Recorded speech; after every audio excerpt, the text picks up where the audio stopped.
It's Friday. Happy start of the weekend, everybody. Welcome into an all-new episode of the Pack a Day podcast. I'm your host, Andy Herman. You can follow me on Twitter at Andy Herman NFL. Hopefully this episode finds you well. Thank you for joining me. Thank you for being a part of this amazing journey that we are on, covering the Packers 365 days a year. Quick shout out to John Ramos for becoming a brand new Pack a Day podcast YouTube member. Appreciate that, John. You too could be a Pack a Day podcast YouTube member. In fact, I could be saying your name on an upcoming episode, and all you have to do is sign up. Easy as that. I know some of you, though, don't have the maybe means to do so, or maybe just want to support in a different way. That's awesome.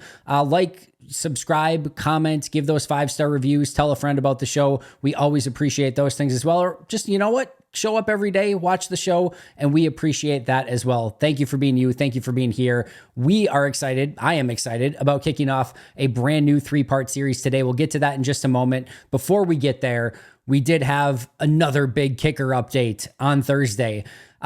Yesterday, we learned that the Packers released Jack Podlesny, and then now we learned that they had a reason for doing that. They claimed James Turner, undrafted free agent kicker out of Michigan, off of waivers from the Detroit Lions.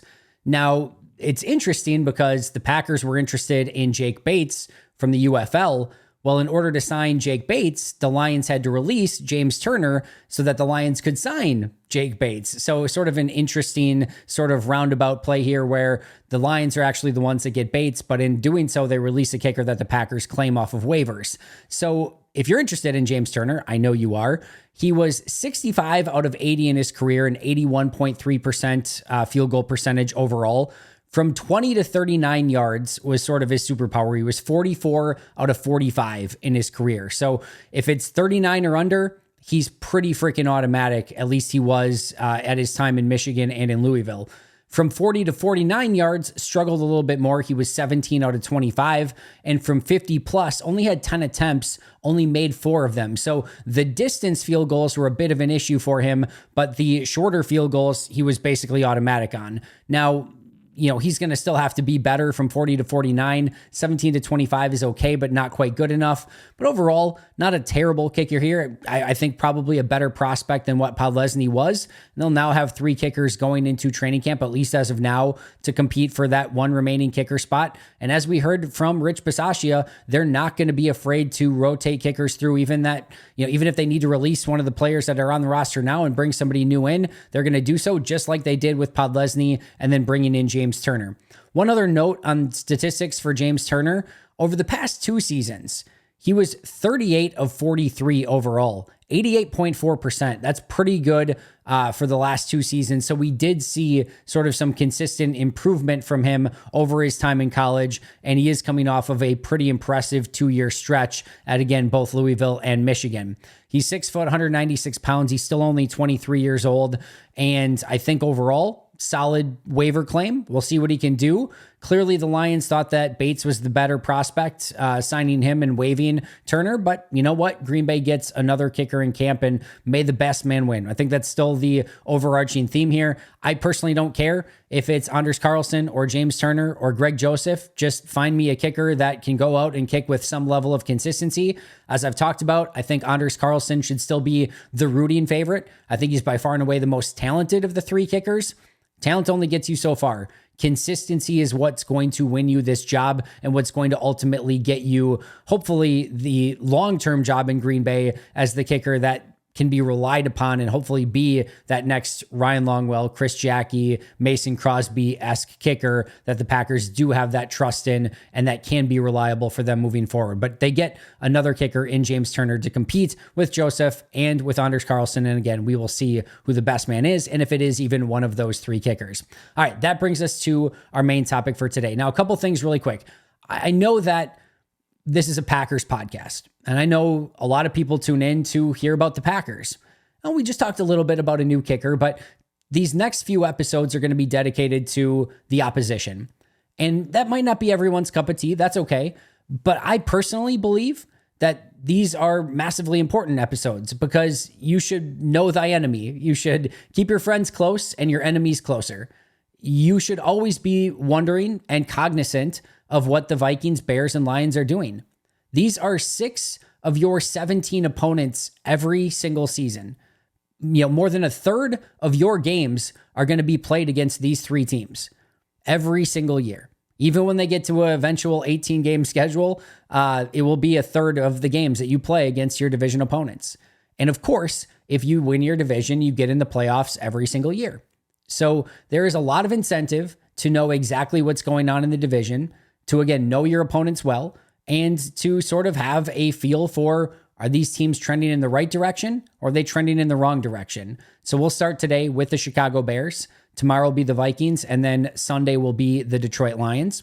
The other thing I want to mention here, if you are a Pack-A-Day podcast audio listener, this is not to undercut the phenomenal work that Kyle, Maggie, and Andrew have done already. I know they recently did their opponent preview series, and they did a fantastic job covering the Vikings, Bears, and Lions. So this is not to one-up or undercut that in any way, shape, or form. They crushed it.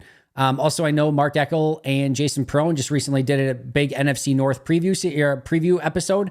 These are trying to be different, but mostly I was going to do these for the YouTube channel anyway. So I figure why not upload them to the audio channel as well, in case you want even more info on the Bears, the Lions, and the Vikings. But if you have not yet checked out the NFC North preview by Jason and Mark, check that out. And if you didn't, just in general, if you haven't been listening to the opponent preview series by Maggie, Kyle, and Andrew, they crush it every freaking year doing that breakdown, and it's always must listen. The Friday episode, they are doing it again with the Rams and the Titans, so make sure to check that out as well. All right, let's get to the Bears.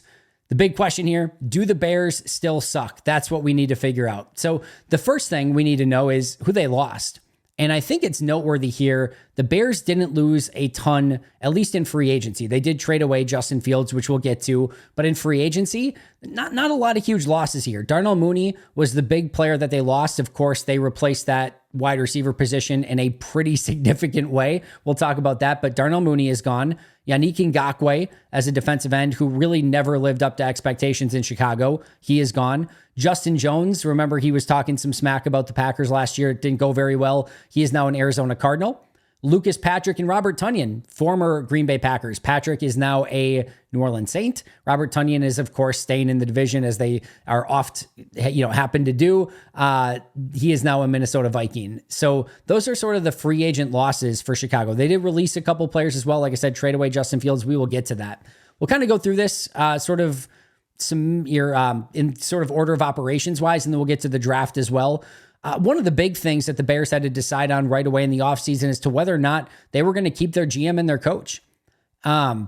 This is a GM that was going to get to choose first overall. Of course, they drafted Caleb Williams. We'll talk about that.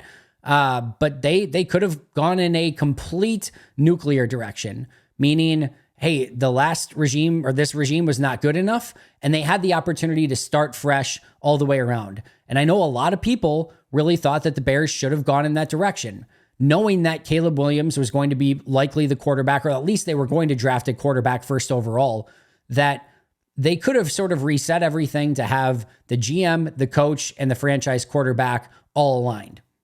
And instead, you end up in this situation where I don't think there is a ton of goodwill and sort of faith in Matt Eberflus, sort of the same for Ryan Poles. And if all of a sudden this season for Chicago goes wrong, you could end up in a situation or scenario where either Eberflus or Poles or both are fired. And now you could get into that situation where now Caleb Williams has to have a new coach and a new offensive coordinator in year 2, and you're not exactly getting him off to the best start. Now, of course, if everything goes well for Chicago and Poles and Eberflus can do a good job, well, then it all works out. But they are playing a little bit of a risky game here where, again, if things do not go well this year or to the point where they need to fire the coach, that's not exactly getting, again, Caleb Williams in the best scenario. So that was a big first decision for Chicago, deciding to keep Poles and then deciding to keep Eberflus. And now, again, drafting Caleb Williams. They're all sort of a little bit on different timelines here. And that has not been something that has worked out extremely well or at all for the Bears in the past. You kind of constantly end up with this weird churn where the GM, the coach, and the quarterback are not always on the same, sort of timeline or same wavelength. And you could end up with that happening again. Now, with keeping Matt Eberflus, they decided to make the change at offensive coordinator instead of head coach. And of course, they brought in a new defensive coordinator as well because they had some, the defensive coordinator was out around like week 4 last year. There's weird stories surrounding it. I don't even know what the eventual reason for his departure was. We don't even need to get into it. The point here is that Luke Getsy's out as offensive coordinator. Shane Waldron, former Seahawks offensive coordinator, is in. An interesting hire there. There was some people who talk very highly of Shane Waldron. There are others, specifically in Seattle, and fans of Seattle will say, we didn't really mind losing him all that much. So an interesting hire. I do think that he's probably a pretty good overall choice for a Caleb Williams. I think Caleb Williams will fit well in that Shane Waldron system, But overall, it's another sort of interesting choice for Chicago, but we'll just kind of have to wait and see how that plays out. As far as defensive coordinator goes, they hire Eric Washington. He used to be with the Buffalo Bills. A little bit of an underwhelming hire, personally. However, you have to remember here that they weren't going to get a big-time defensive coordinator because Matt Eberflus is the guy calling the plays defensively. So, you're a little bit more limited in the defensive coordinator candidates that are going to be interested in the job when the head coach is a defensive guy and is calling the defensive plays. So I don't mind the hire here for, Eric Washington going to Chicago. Good promotion for Eric Washington. He had a pretty significant role with Buffalo. I was also an assistant coach there. So he was definitely somebody that was on defensive coordinator radars across the league. But because Eberflus is calling plays, again, maybe a little bit underwhelming, but certainly not a awful hire by any means. They do release 2 of their longtime veteran players, both Eddie Jackson and Cody Whitehair. It was time for both of those guys. Eddie Jackson was not the playmaker that he once was. That beautiful pairing of Adrian Amos and Eddie Jackson at one point. Amos left for Green Bay. Eddie Jackson, I felt like always fell off after Amos left. And then, just we saw the decline over the years. So it was time to move on from Eddie Jackson. It was time to move on from Whitehair. One of the guys I really loved when they drafted Whitehair. It was a guy I really liked in that draft. Had a really nice career there, but became more of a rotational player, lost his starting spot at times. It was time for both of those guys. They saved some good money. Those were good moves for Chicago. Then maybe one of their most important non-named Caleb Williams offseason moves is they brought back Jalen Johnson. If you remember back to last year, it looked like for a period, Jalen Johnson was really going to test free agency, and it looked like maybe they were going to lose him, but they get a 4-year, $76 million deal done with Jalen Johnson, one of the best corners in football, to keep him intact. Huge move for Chicago there. They, of course, as we talked about, trade Justin Fields to the Steelers. A little bit of an underwhelming return, 6th-round pick. One of my favorite things of the offseason was, as a Packers fan, for any Bears fans that are listening to this. By the way, I think you're going to find this, if you are a Bears fan, overall pretty freaking complimentary of your team in the offseason that they had. Maybe so far a couple things I mentioned underwhelmed by, you're going to like a lot of the things I'm about to say. If you're a Packer fan, hang with me a little bit more. But the Justin Fields trade, one of my favorite things is Bears fans thinking it was going to be a 1st-round pick, or that they shouldn't trade Justin Fields, and that they should keep him and trade away the 1st-round pick. Like, it is so very clear and obvious that Justin Fields was not going to remain the franchise quarterback in Chicago. There was not a lot of interest in him throughout the league. Now, it does sound like they maybe had offers that were slightly better than that 6th-round pick, but Justin wanted to go to Pittsburgh, thought that was the best fit for him. He's likely going to back up Russell Wilson in Pittsburgh. Don't think he's going to win that starting job, but the Bears get a conditional 6th-round pick. Not great return, certainly not off of a former 1st-round pick, but they move on. They needed to get off of him. They needed to just cut bait, move forward with Caleb Williams, and go in a different direction. So to Pittsburgh he goes. They get a conditional 6th-round pick. They then trade a 4th-round pick for Keenan Allen, bolstering that wide receiver group that did lose Darnell Mooney. They signed Kevin Byard to a 2-year, $15 million deal. We'll talk a little bit about that deal a little bit more later. They give DeAndre Swift a 3-year, $24 million deal. Remember, he was with Philadelphia a season ago. Really nice year for Philly. 2-year, $12 million deal for Gerald Everett. I always want to call him Gerard Everett for some reason. Gerald Everett should pair very well with Cole Kmet. Traded a 5th-round pick for Ryan Bates from Buffalo. He will get the opportunity and in all likelihood will win that starting center job, would be my guess. Interesting trade there. It sounds like this was somebody that they were interested in for a while. Finally get a trade done to bring him over. Again, gave up a 5th-round pick to do so. They signed a former Green Bay Packer, Jonathan Owens, 2 years, $4.75 million deal there. 1 year, $3 million for Coleman Shelton, who is another potential starting option at center. They brought him over from the Rams. I do expect Ryan Bates to win that, but they give themselves a little bit of insurance just in case Bates doesn't work out. And then more recently, they did re-sign Mercedes Lewis as well. As far as a draft, they had a pretty significant draft. Of course, they get Caleb Williams first overall. We should probably talk more about how the Bears completely ripped off the Carolina Panthers. And as Packer fans, we should probably be a bit more upset with the deal that the Carolina Panthers gave to Chicago, giving up DJ Moore, multiple draft picks, a pick that ended up being the first overall pick this year that they could get Caleb Williams. Now, to be fair, this could still backfire a little bit for both teams, depending on what happens with Caleb Williams, and depending just how great CJ Stroud ends up being, because remember, the Bears did hold the first overall pick last year. They could have kept it. They could have taken CJ Stroud. Maybe it would have been a tough pill to swallow going from drafting Justin Fields, Ohio State, to drafting CJ Stroud, Ohio State, but that's why you can't scout the helmet. You got to scout the player. So they could have had CJ Stroud. Now, could Caleb Williams be as good or better? Sure, he could be. But if he's not, if he doesn't turn out, that's still one that this could still bite Chicago a little bit. But if we're looking at it objectively, being able to have another year of evaluating Justin Fields, then getting the first overall pick where Caleb Williams was a very much sought after prized commodity with that number 1 overall pick, getting DJ Moore and other, massive deal, picks in that trade. They moved back last year. They get Darnell Wright, a fantastic right tackle. So they made out extremely well. And like I said, we as Packer fans should be a little bit more PO'd at the Carolina Panthers for making that deal and really setting up Chicago extremely well. Then at pick 9, one of my worst case scenarios for the Bears, meaning from a Packer side of things, happened. They got one of my favorite players in the draft, Rome Odunze. He's the 9th overall pick, so of course a lot of people really loved Rome Odunze. He's just a fantastic football player.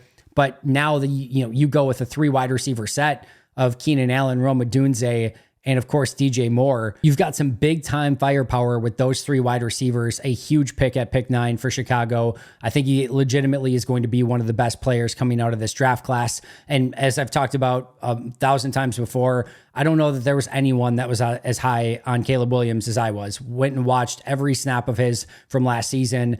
I thought he was phenomenal. I thought the flaws were more with the offense and the system than they were with Caleb Williams. I saw plenty of times where he did take the layups. Does he need to take them more often? Yes, but you can coach that down. You can tame the player a little bit more. He has all the special traits, and his ability to ad-lib and make huge plays at a moment's notice is going to pay huge dividends, for that offense.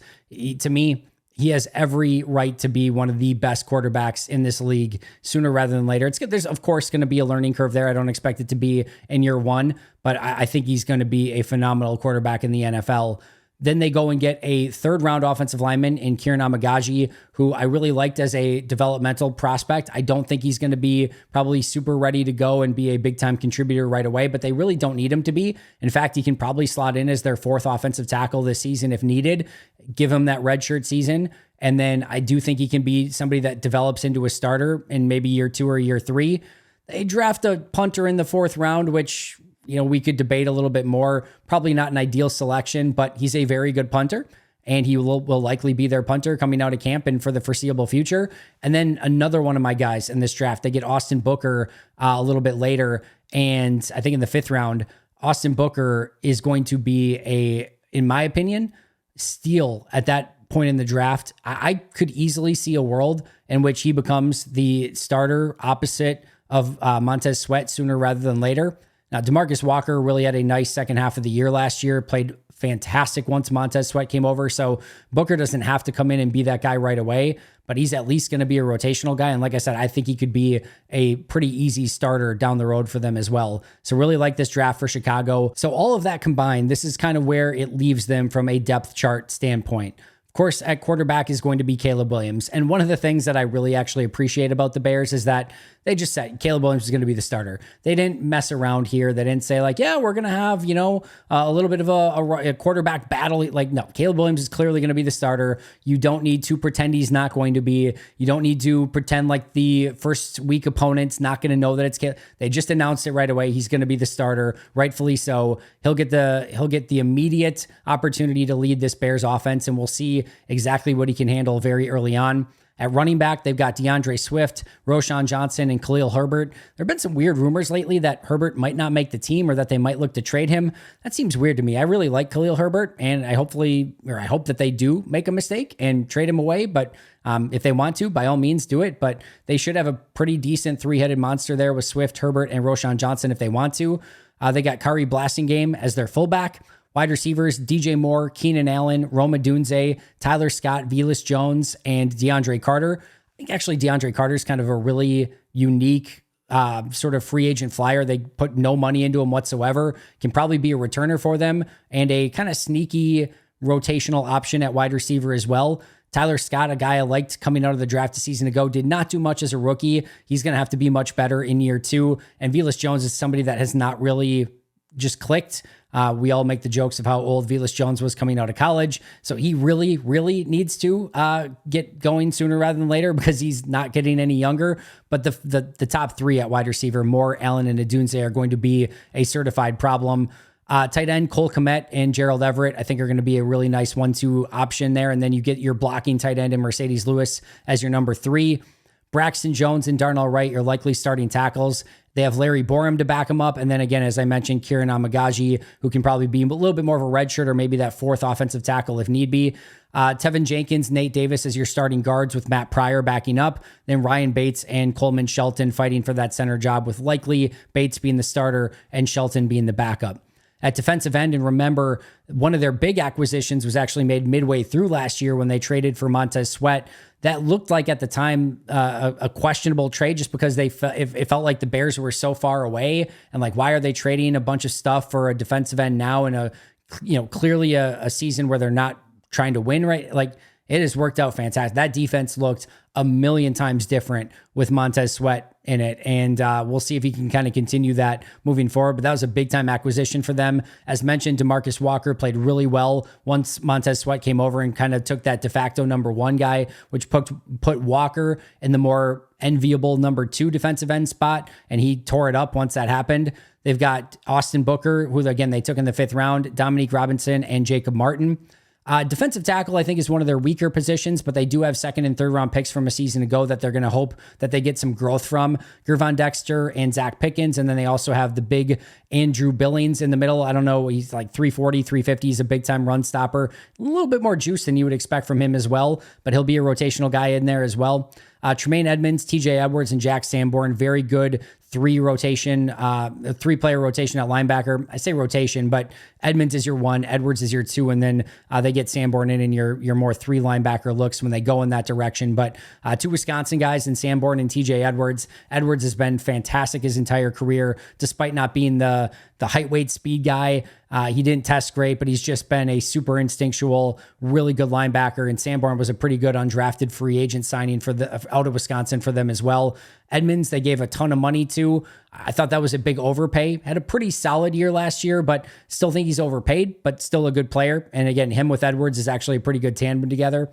As we mentioned, they re-signed Jalen Johnson at corner. They got Tyreek Stevenson and Kyler Gordon, one of the best young trios of corners in the NFL. Then Jalen Jones and Josh Blackwell to back up. Jaquan Brisker at safety, Kevin Byard at safety with Jonathan Owens and Elijah Hicks backing up. Cairo Santos at kicker, Torrey Taylor at punter, and Patrick Scales as their long snapper. Some keys and some questions here. It should go without saying the biggest key to this entire team, especially this year, and then, moving forward as well, is Caleb Williams. Just how good can he be? Is there a learning curve here? Does he step in right away and have a CJ Stroud sort of season? If that ends up being the case, if he plays like CJ Stroud did a season ago, I'm telling you right now, this is going to be a playoff team. There's zero question in my mind. The Bears will be a playoff team if Caleb Williams plays anywhere near like Stroud did a season ago. Is he more kind of just a Justin Fields replacement to start? Meaning he's got the mobility. He doesn't have the offense quite down. he's going to take some time to sort of develop some better habits. If it's that, like they're still going to be in the conversation for making the playoffs, but there's probably going to be a bigger learning curve and they're more likely on the outside looking in. Of course, if he's a bust, then things are going to go very poorly for Chicago. But how Caleb Williams performs is going to go a long way in determining, is this still a little bit more of a rebuild? Is this a team that can compete now? Or is this, like I said, if he's just really, really good, to me, they are a really high probability playoff team if Caleb Williams can play at that level. Here's the thing for Chicago. I believe that Caleb Williams is the best quarterback prospect that they have ever had in the history of their franchise. I also believe of all these years of quarterbacks that they've brought in, Cade McNown, Rex Grossman, Jay Cutler wasn't a rookie. Obviously, he was still a little bit younger at the time. Mitch Trubisky, Justin Fields, go on and on. Of all the young, talented quarterbacks that they've brought in, many of whom did not work out at all, many of whom were complete busts, but this is the best immediate supporting cast that they've ever given their first year young quarterback. So it's the most talented rookie quarterback they've ever had, and it's the best supporting cast they've ever given any of their rookie quarterbacks. Will that equate to success? I don't know. If you are a Bears fan, for some reason watching this, you are certainly hoping so. If you're a Packers fan, maybe not so much. If you're an NFL fan, you certainly want to see Caleb Williams succeed. You want to see him be the player that everyone thinks he can become. And now, again, from a Packers side of things, you just hope Jordan Love goes out and outduels him every game. But Caleb Williams has every, potential skill and trait and tool in his box to be as great of a quarterback as he wants to be. But that is going to be the determining factor. If this is a Bears team that is just same old, they screwed up another, immensely talented young quarterback, or if it's actually different this time around. Other questions? Defensive tackle, I mentioned, not totally sold yet on the Gervon Dexter, Zach Pickens, Andrew Billings rotation. I do think there are ways that you can, sort of be effective, maybe running inside, or at least maybe not having a lot of, pass rush and pressure from the inside from that group. I think that's going to be a big question mark for them. They probably need to continue to look to upgrade that position moving forward, unless they get jumps from Dexter and or Pickens, at least one of the two. Center is a little bit more of a question. Not quite as sold on the Ryan Bates, Coleman Shelton competition there. I think that could be a little bit of a weak spot for them, but maybe they got it right and maybe Bates can be that guy. Pass rush. Montez Sweat, fantastic. DeMarcus Walker, as I mentioned, really was a really nice player for them in the second half of last season, especially once they got Montez Sweat. But I don't know that they're going to get a ton of pass rush from the interior of their defensive line. And I don't know, unless Austin Booker's really good right away, that they have the rotation there to kind of go through guys and keep rushing the passer. If something were to happen to Montez Sweat, I think they're really going to struggle to get to the quarterback. So they're a little bit, not necessarily weak, but they're not deep there. It's going to be a lot of heavy lifting for Montez Sweat to get to the quarterback if this team wants to get pressure with any sort of regularity. I think that could be a potential weakness. What else here? And then, of course, just, how good can Caleb Williams be in year one? That's going to be the biggest determining factor for if this is a playoff contending team or not. Other questions that we're going to have to kind of keep an eye on through the course of the year. Was it the right decision to keep Matt Eberflus? Was it the right decision to hire Shane Waldron? The other thing that was a little bit interesting, I talked earlier about, we'll come back to Kevin Byard.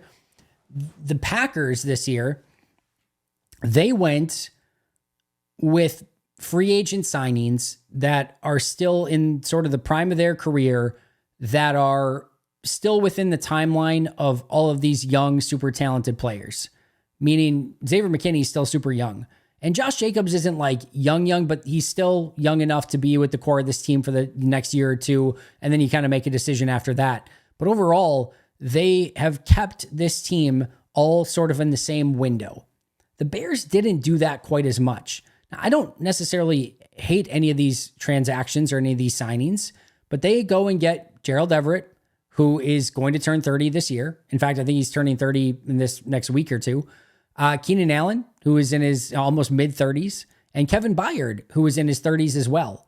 Like, that is not exactly matching up with the Rome Odunzes and the Caleb Williams and the young trio of corners and Jaquan Brisker and all the other super young talented players on this team. So it's not awful. It's not terrible. It's just a little bit interesting I think they would have maybe been a little bit better off if they went big free agent hunting for guys that were in their 20s. If they could have gone they had all the money in the world, they could have gone after a Xavier McKinney. Quite frankly, I'm glad they didn't, but they certainly could have.